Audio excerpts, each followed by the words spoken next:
The first time I saw her, she looked like a shadow misplaced under the stars. I had been walking the outer ridge of Outpost 7, one of Earth's last human colonies stationed on the fractured moon of Vera, when I felt the air shift. Vera was always silent, as though sound itself had been stolen. But that night I wasn't alone. Her hand appeared first, pale and trembling in the dim blue glow of the planetary ring light. She stepped into view, tall, slender, with faint bioluminescent markings tracing her cheeks and collarbone. Her silver eyes darted to me, then quickly to the ground, as though the very act of being seen by a human was a crime. And maybe for her it was beginning. The forbidden meeting new moon. I had heard of her kind, the Elyrians, once rulers of half the galaxy. Their empire had fractured after the Great Silence War. The Elyrians believed themselves too pure to mix with outsiders, least of all humans, who they saw as reckless wanderers. Yet here she was, an Elyrian woman on the outskirts of a human colony. When I moved closer, she flinched. Her hand trembled, caught halfway between reaching toward me and pulling back. I should have turned away. Instead, I whispered, "Are you lost?" She shook her head, lips parting but no sound coming. Finally, her voice broke the silence, soft, musical, and edged with fear.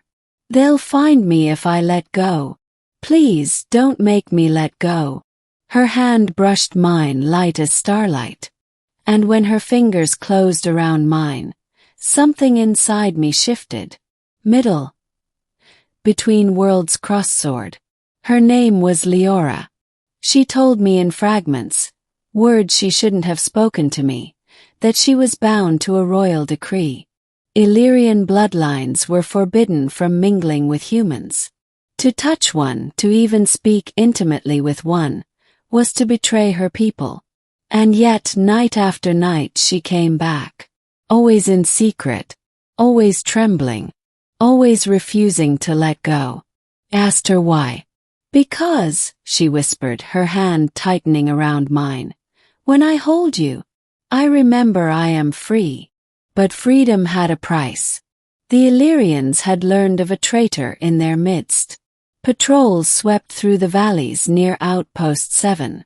Their ships cut the skies with burning trails of light. If she was caught, punishment was certain. Exile at best, death at worst. I tried to convince her to stay away, but she only smiled faintly. "Do you think I fear them more than I fear losing this?" she asked, lifting our joined hands. The rising conflict police car light.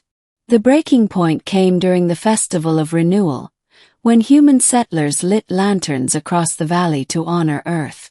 I saw her among the shadows, her hood pulled low, her hand brushing mine in the crowd.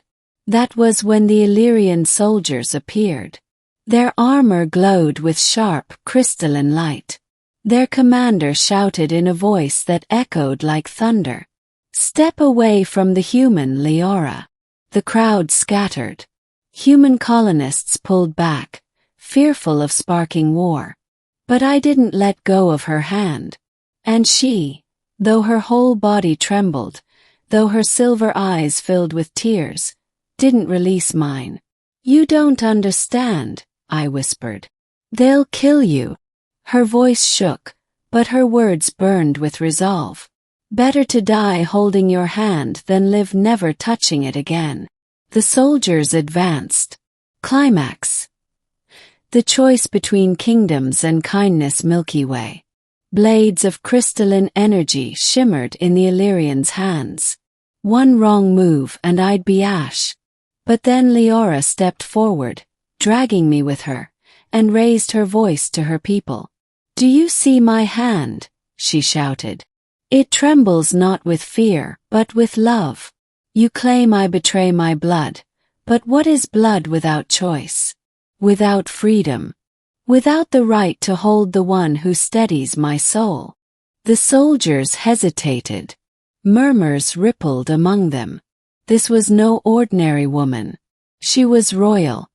And yet here she stood, defying her lineage for a human. The commander sneered. "Release him, or your line ends tonight." Her grip tightened, iron beneath the tremor. Her answer was quiet but unshakable. "Then let it end." Ending, a future written in hand sparkles. The standoff could have become war. But something in her defiance cracked the silence between our peoples. The soldiers lowered their weapons, uncertain. The commander turned away, disgusted but unwilling to spill royal blood before witnesses. That night, Leora didn't hide anymore. She came with me into the colony lights, where humans stared in awe and fear, and she still refused to release my hand. The Elyrians would never forgive her. Perhaps Earth wouldn't either.